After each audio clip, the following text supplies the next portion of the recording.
નમસ્કાર. વિજાપુર સંદેશ ન્યૂઝમાં આપનું હાર્દિક સ્વાગત છે. પ્રાચીન કાળથી ભારત વર્ષમાં ગુરુ શિષ્ય પરંપરા તેમજ તેમના સંબંધો અનેરા ભાવપૂર્ણ અને દ્રષ્ટાંતરૂપ રહ્યા છે.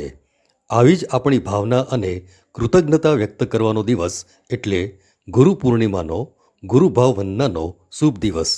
આ પ્રસંગે આપણે સૌ ગુરુજનોની વંદના કરી આશીર્વાદ મેળવીએ છીએ તથા પરસ્પરના સંસ્મરણોમાં સહભાગી બનીને આપણી સામાજિક ઋણાનુબંધની પ્રેરણા ભાવિ પેઢી માટે દ્રષ્ટાંતરૂપ બની રહે છે, જે આપણા દેશની સનાતન સંસ્કૃતિનો ગૌરવવંતો સંસ્કાર છે.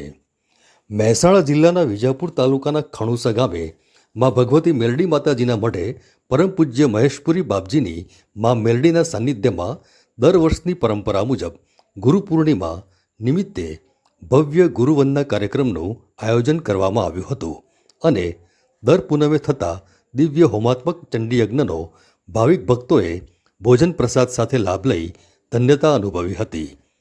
બપોર બાદ સંતવાણી કાર્યક્રમમાં ભજનીક સાગર નાયક અને ભાગ્યેશ નાયક તેમજ તેમના સાથીદારોએ ભજનની રમઝટ બોલાવી હતી અને ભક્તજનોએ ભજનમાં રસ તરબોળ થઈ ગુરુવંદનાને સાર્થક કરી યથાર્થ રૂપે ભાવ વિભોર થઈ માણ્યો હતો.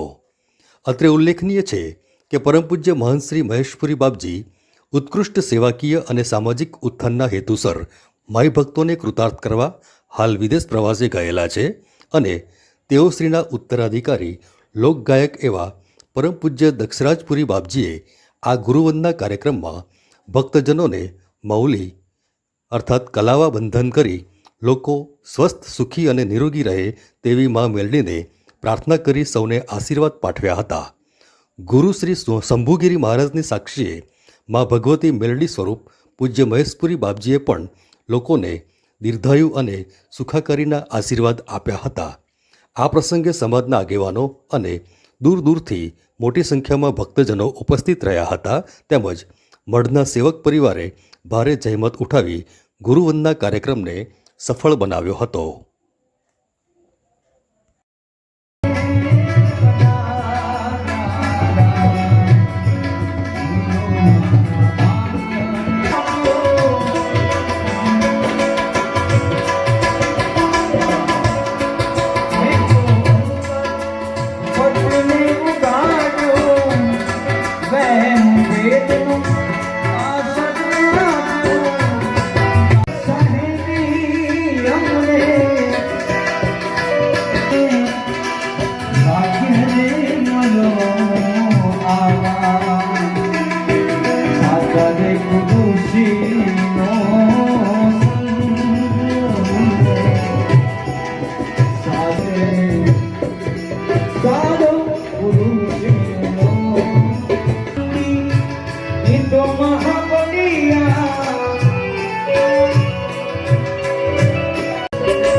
પિતા